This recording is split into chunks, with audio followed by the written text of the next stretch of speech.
Hey guys, welcome to another gripper training session. Yet today we're doing a bit of a different training session. So first I'm going to start to warm up my hand again with a trainer this time. Will be a little bit of a more intense training session because it's not only doing grippers, but it's very heavily related to grip strength and to shoulder strength. Now, the later is something you will see me do afterwards. So, as usual, you always start with grippers because they are the most tiring, but they do not really hit your central nervous system that hard. So, they are doable. Now the 0.5.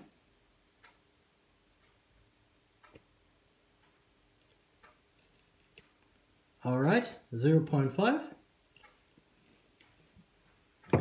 And we're gonna go here for reps on each hand. So for max reps on each side, on each hand.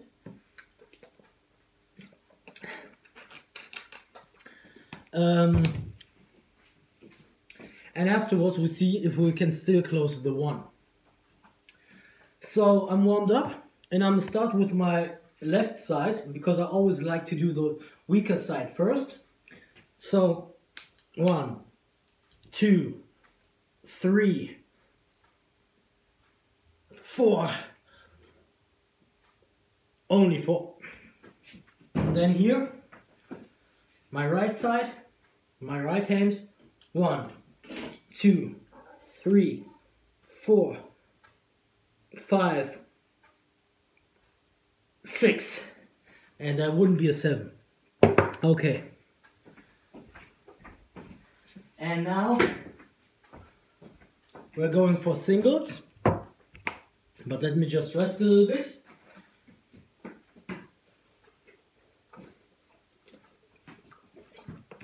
So I told you that I've basically shown you each and every regular barbell exercise there is. There are of course some more special ones, which I might show you someday. But there is still something I haven't really shown you for the side shoulders. And I've been training the front and the rear delts extremely with the rows and with the bench presses, because I did them twice actually. One session is what you saw, the other session was off camera. And now let's see how it goes with the number 1.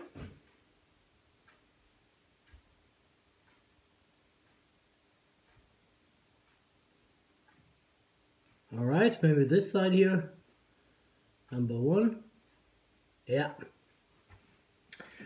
And let's just see.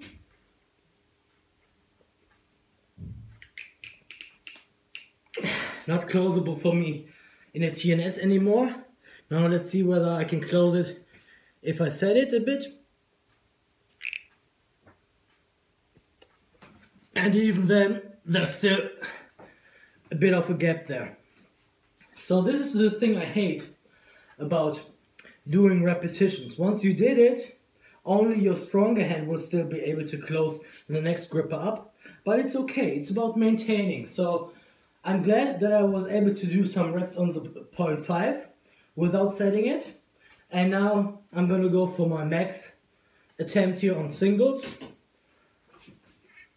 So for my right hand it's still closable, but not for my left. So it's really always interesting to see how much of a difference there really is between the right and the left. Although I've been training this side here more intensely, but okay, that's the way it is. Let me actually see it one more time. I mean, I really want to close it once at least. It shouldn't be too far-fetched to think that it's possible.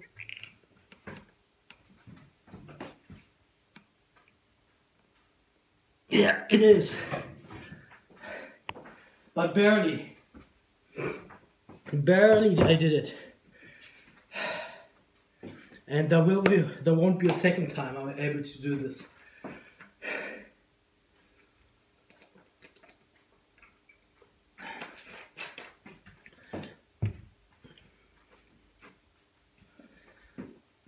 Now, if I put the camera a bit more forward,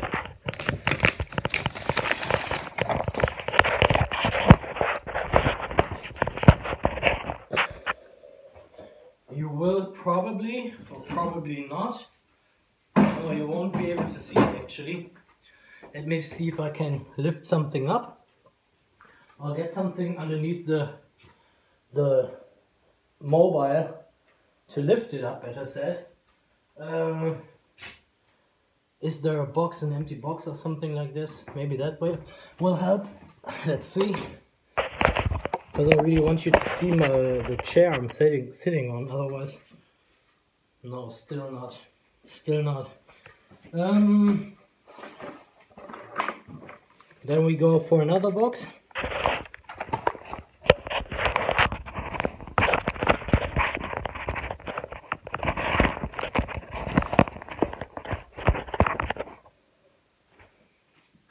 It's the angle.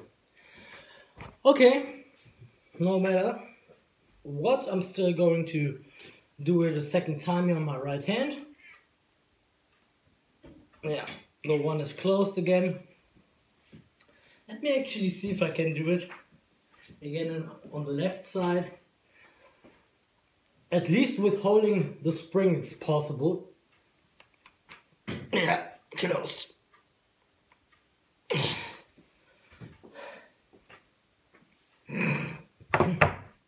So they are both not that dramatically unequal, but they still are.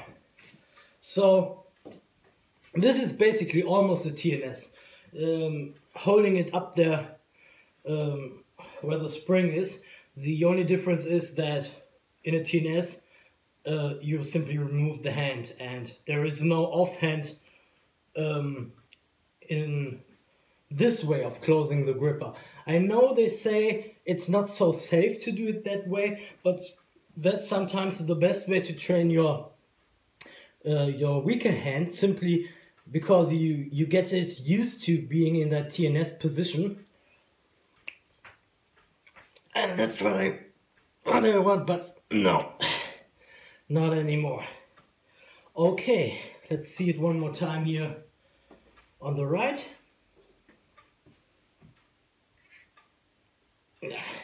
And now it's even starting to become more difficult here.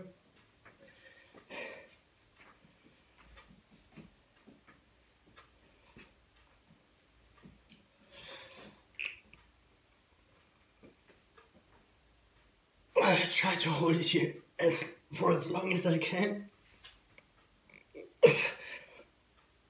In this position and do very slow negatives.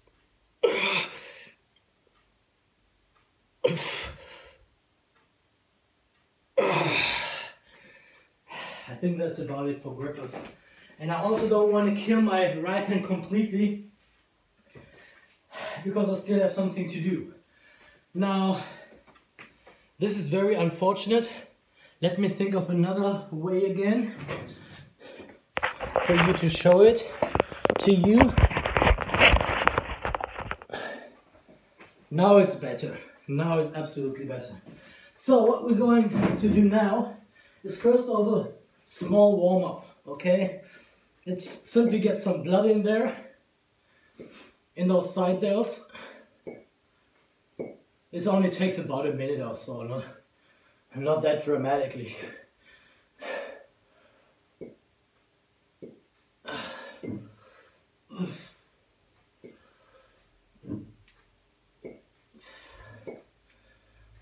I also make sure that my traps are incorporated a bit to prevent injury.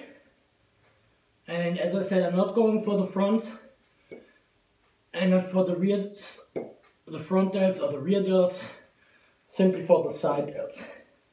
Because as I said, I've been training the other ones a bit more intensively. And now, what we're going to do now is doing side laterals, but with 8 kg solid iron kettlebells. And of course, this is grip related, because if you simply take a look at the handle is very smooth, and it's also very thick and heavy. And because most of the weight is actually placed way under where your hands are, you simply need a good and solid grip to hold them there. Now I'll do it standing because I think I'm not able to do it in the sitting version today.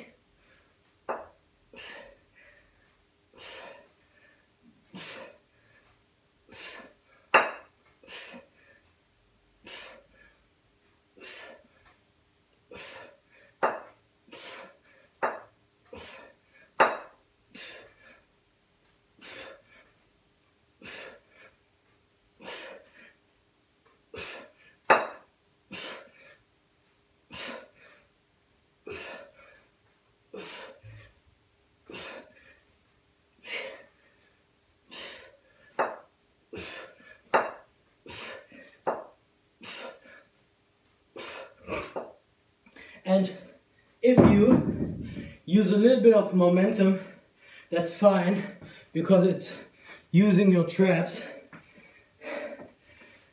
This exercise is really using your traps, and you can't really do enough for them actually. Because I think the most masculine thing, the most masculine body part is actually, or are actually, the traps and the shoulders.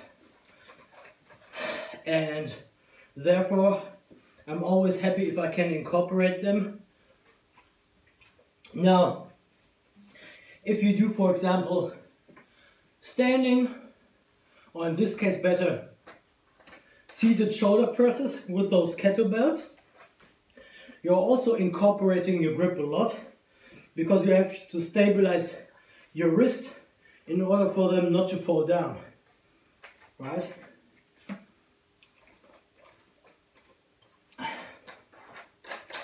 Well, I actually like to do it more in the standing position, simply because you can use higher weight. And sitting is more isolating, yes, I know, but I think like I'm now at a point where reps is more important, as I said, to get them to grow. And I also think that if I can do, let's say, 100 or 200 reps with 8 kg standing, why should I only do, let's say, 50 in total sitting on a chair, right? So if you're also interested in fat burning at the same time and using more of your traps, I think the standing version is better, because you're using that momentum you have.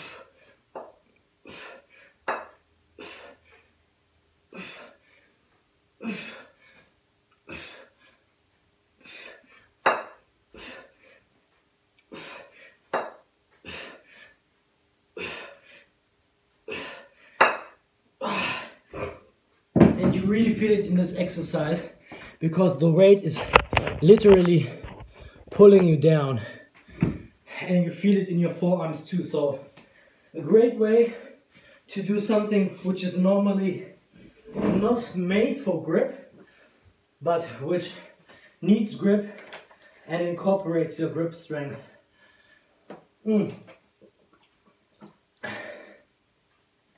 I really wish there were more kettlebells in my arsenal, but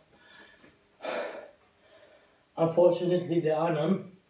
And if they become too heavy for you and you want to relax, you can still go over to normal dumbbells. But it's not the same, because the weight is really pulling your arms down, and it's heavy guys. So I did 60 right now. Now let me just see whether I can do 10 or 20 in a row sitting, which will be way heavier.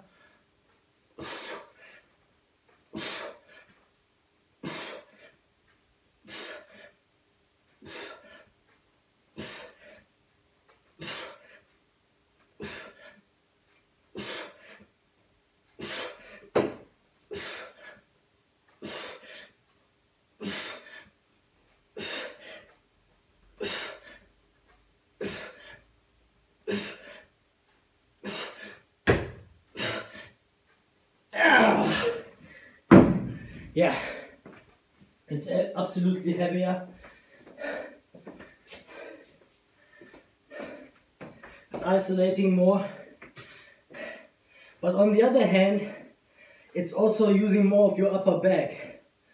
So it's quite strange actually.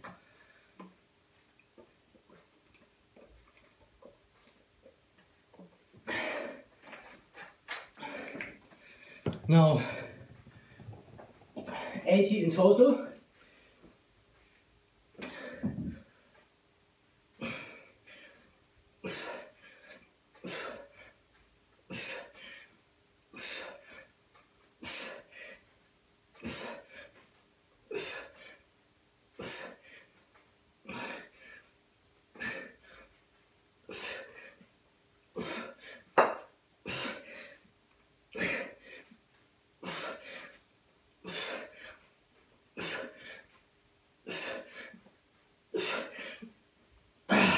$100.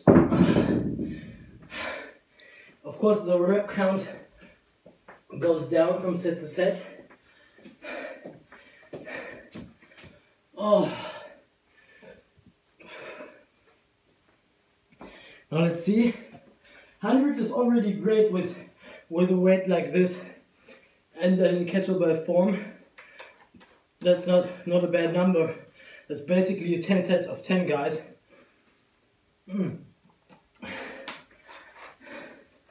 Now I can obviously lift more. I think I'm able to do a set of 10 with, I have to check it, at least with 15 kg, maybe even up to 20 kg, but then of course only like 2 or 3 sets and not 10. So 8 kg is really a good one. Now, if they were dumbbells, it would even be easier for me, but I don't like to make it easier on myself.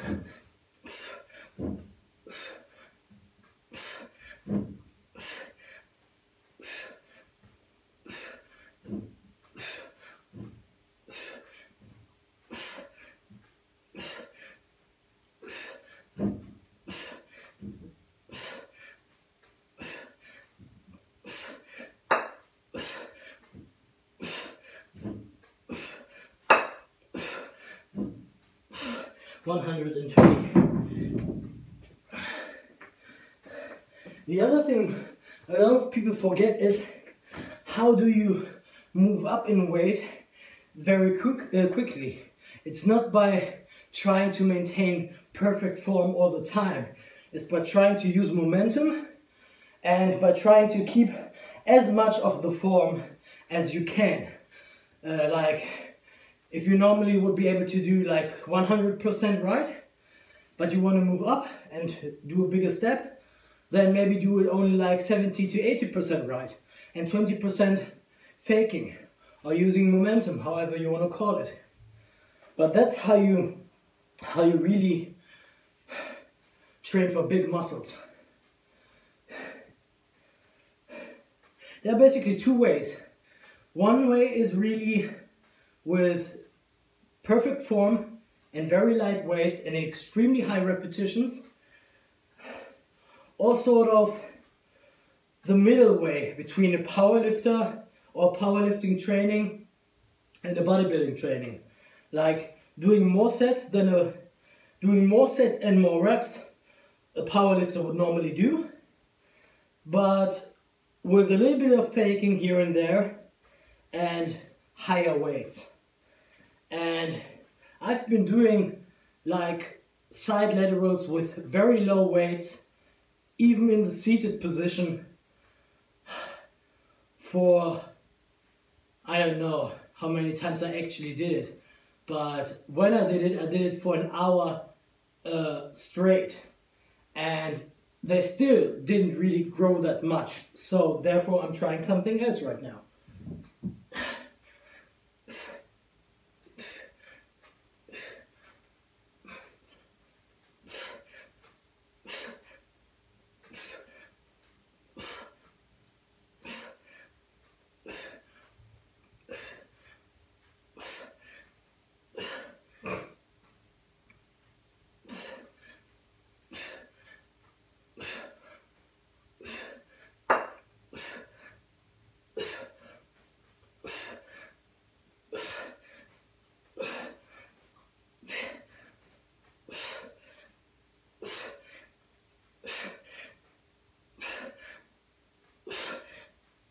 150. Because I told you the problem is that my arms are too big for my shoulders. And before I really start to do heavy arm training, I really want my shoulders to be bigger. First I need them bigger for deadlifting, for bench pressing, for overhead presses of course, but I also need them bigger for closing grippers and for short steel bending. Because as I said, it's a kinetic chain. When you close that gripper, the power comes from your shoulder, even a little bit from your chest, your biceps, forearms, and then your fingers and the wrist. So they need to be a bit bigger in my opinion, because it's not my bicep size that is hindering me. It's more my hand size and maybe my forearm strength, my wrist strength, and the shoulder strength, I think. But once everything looks right, we can go back and adjust a little bit the triceps, a little bit the biceps, make them even bigger.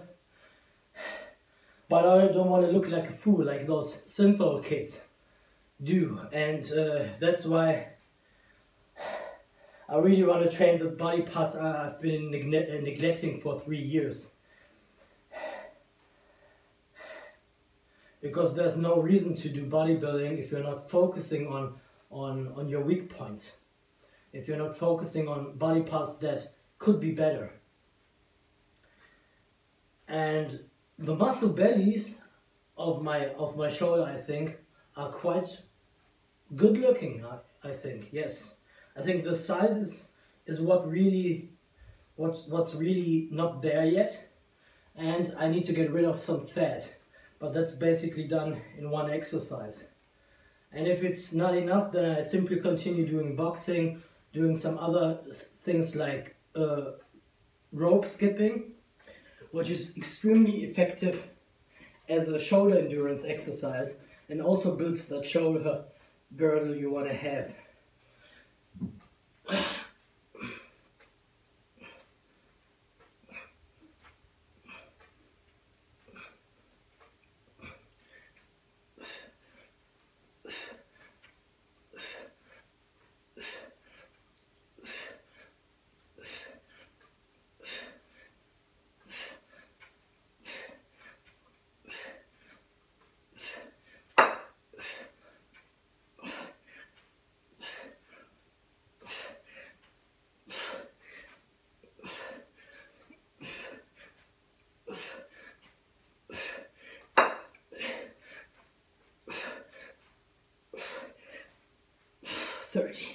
So 180, 20 left. I think 200 is perfectly enough, especially with this weight.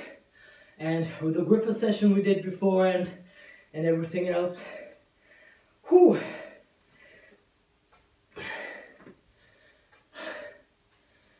Whew. Some people hate training shoulders, but I actually love it. I love it because there's nothing better than having a huge pump in your traps and in your shoulders, in my opinion. The chest is also pretty nice, but being pumped really up here makes you really feel like Hulk, and I like that feeling. Plus, the good thing about the pump actually is that it shows you how you will look like once everything is bigger and once there's no more fat. So being pumped and looking to yourself in the mirror is actually a good idea, because it really shows you where your weak points are. It shows you how you will look like when you continue training these specific body parts. And so there's also a lot of good things about bodybuilding, but it's not my favorite sport, because I always felt like I don't want to be that massive, as I have told you several times before. But when you see yourself plateauing and you know there's something you haven't done for 3 years, well, guess what? Maybe you should do it then, right? Do what you haven't done before or haven't been doing in a while. The last 20 now, guys. I can also tell you that my hands are feeling sore, which is a good thing.